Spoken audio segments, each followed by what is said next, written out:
कंवारी ननद। अंजलि की उम्र लगभग 30 साल हो चुकी थी। वो एक स्कूल में टीचर की जॉब करती थी। अंजलि के घर में उसकी माँ के अलावा उसका छोटा भाई और भाभी भी रहा करते थे। 30 साल की उम्र होने के बाद भी अंजलि की अब तक शादी नहीं हुई थी। इस बात को लेकर अंजलि की माँ रुक्मिणी देवी काफी परेशान रहा करती थी।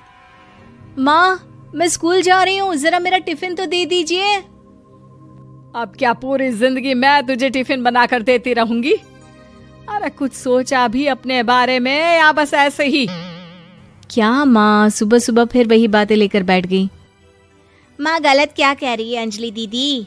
इतनी उम्र हो चुकी है आपकी, माँ कब तक आपकी सेवा करती रहेंगी? भाभी, मैंने माँ को कब कहा कि मेरी सेवा करो? वैसे भी अपना टिफिन मैं खुद तैयार कर लेती हूँ, बस टेबल से उठाकर देने को ही तो कहा था। वैसे अंजलि दीदी, देखा जाए तो टिफिन उठाकर देने की उम्र तो आपकी है। आपका अपना घर परिवार बच्चे होते तो ये जिम्मेदारी आज आप पूरी कर रही होती। एक बात मेरी समझ में नहीं आती, अगर मेरी शादी नहीं हुई तो इसमें मेरी क्या गलती है? और तुम सब लोग मेरे पीछे क्यों पड़े रहते हो? अरे कुछ कहना क्या पीछे पड़े रहना होता है? अपने छोटे भाई को देख, तुझसे 3 साल छोटा है लेकिन 2 बच्चे खेल रहे हैं आंगन में। मुझे आप लोगों की कोई बात नहीं सुननी, जा रही हूँ मैं। और आप में से किसी को मेरा कोई काम करने की जरूरत नहीं है, मैं खुद संभाल लूंगी। इतना कहकर अंजलि वहां से चली जाती है। शाम को जब अंजलि अपने स्कूल से लौटकर घर वापस आती है तो उसने देखा कि पड़ोस वाली निर्मला चाची वहां पर बैठी हुई थी। क्या बात है अंजलि बिटिया, नौकरी करके वापस आ गई? जी चाची जी, कैसी हैं आप? मैं तो ठीक हूँ बेटा, तुम बताओ शादी के बारे में कुछ सोचा या नहीं? अरे रहने दीजिए ना, इससे तो शादी की बात करना ही बेकार है।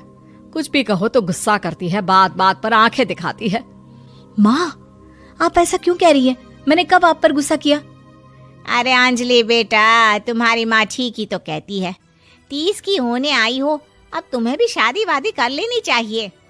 चाची जी, आप तो ऐसे कह रही हैं जैसे शादी करने से मैंने मना किया हो।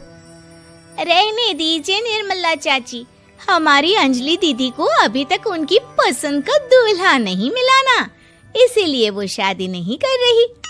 भाभी, ऐसी कोई बात नहीं है।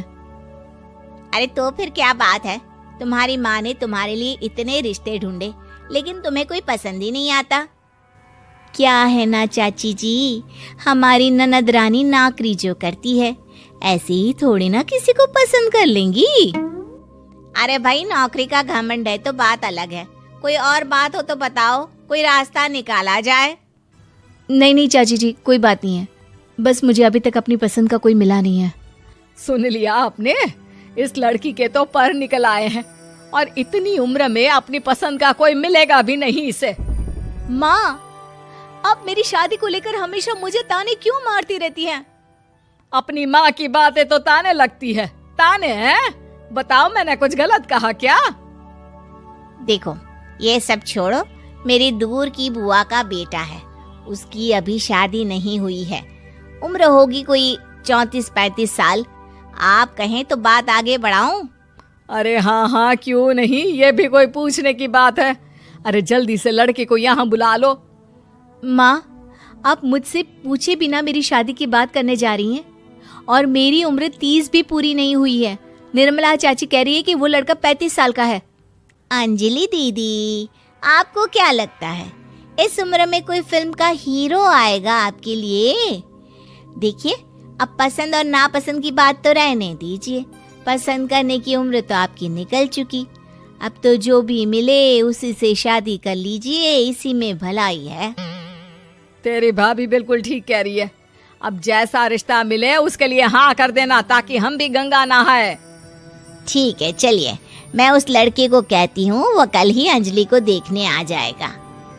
अगले दिन निर्मला चाची के दूर का रिश्तेदार अंजलि को देखने उसके घर आता है। उसका नाम था अजय। अंजलि जी, तो आप नौकरी करती हैं, वो भी स्कूल में? जी हाँ, मैं स्कूल में टीचर हूँ। हमारी बेटी बहुत होशियार है। अरे पढ़ने लिखने में इतनी होशियार है, इसीलिए तो इसकी नौकरी लगी है स्कूल में। हाँ हाँ ठीक है आंटी जी, जरा मुझे भी तो बात करने दीजिए आपकी बेटी से। जी पूछिए ना, क्या पूछना चाहते हैं? अंजलि मैडम, ये तो बताइए कि आपने अभी तक शादी क्यों नहीं की? बस ऐसे ही, कहीं कोई रिश्ता पसंद नहीं आया इसलिए। लेकिन क्या मैं आपसे पूछ सकती हूँ कि आपने शादी क्यों नहीं की? अंजलि, क्या कर रही हो तुम? लड़कियों को इस तरह की बातें नहीं शोभा देती। रहने दीजिए आंटी जी, आपकी बेटी काफी पढ़ी लिखी है, मैं उनके सवाल का जवाब दे ही देता हूँ। वो क्या है ना, मुझे भी अभी तक अपनी पसंद की कोई लड़की नहीं मिली। अच्छा, कोई बात नहीं। वैसे आपकी तनख्वाह कितनी है? कितना कमा लेती है महीने का? जी यही कोई 25,000 महीने। बस 25,000? इतने से क्या होता है? इतने से तो आजकल घर भी नहीं चलता। आपके कहने का क्या मतलब है? अरे मैं तो ये सोच कर आया था कि नौकरी वाली लड़की है, आराम से 40,000 कमाती होगी। माफ कीजिएगा, आपका और मेरा रिश्ता नहीं हो सकता। जी कोई बात नहीं, मुझे भी आपके साथ शादी करने में कोई इंटरेस्ट नहीं है। अंजलि, किस तरह की बात कर रही हो? घर आए रिश्ते को ठुकरा रही हो तुम। दीदी, अब इस उम्र में आपको इतनी अकड़ नहीं दिखानी चाहिए। अच्छा खासा रिश्ता हाथ से निकल गया, कहीं ऐसा ना हो कि जिंदगी भर कुंवारी ही रह जाओ आप। कुछ दिन और ऐसे ही निकल जाते हैं और अंजलि की शादी कभी नहीं होती। अंजलि के परिवार वाले बिंदास उसे ताने मारते रहते हैं, लेकिन अंजलि एक बड़ी नौकरी की तैयारी करती है और उसमें सिलेक्ट होने के बाद अंजलि को एक बहुत बड़ी नौकरी मिल जाती है। अब तो दीदी के नखरे और भी ज्यादा बढ़ जाएंगे भाई। अब तो इतनी बड़ी नौकरी जो लगी है, अब इनकी शादी होने से रही। माँ, मुझे नौकरी के लिए दूसरे शहर जाना पड़ेगा। आप जानती हैं ये बहुत बड़ी जॉब है और इसमें पैसे भी बहुत ज्यादा मिलेंगे। अच्छा, कितने पैसे मिलेंगे बेटा? माँ, मुझे हर महीने 90,000 सैलरी मिलेगी। क्या?